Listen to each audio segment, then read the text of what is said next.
Bi rekel kar Žiga Danel, se mi zdi take vrste človeka, da reč para, tako da bi njega izpostavil.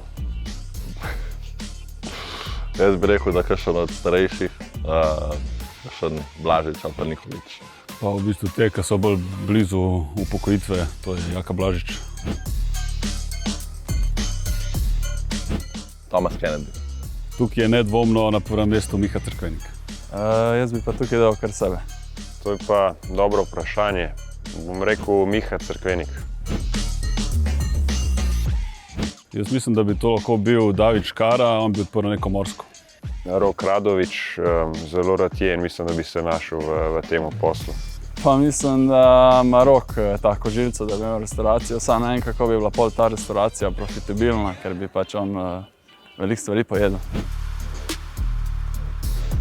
Mogoče bi res spet rekel Roka ali pa Žiga. Žiga tudi zelo veliko sladkega pojema. To pa definitivno Žiga Danel. Max Ciperle.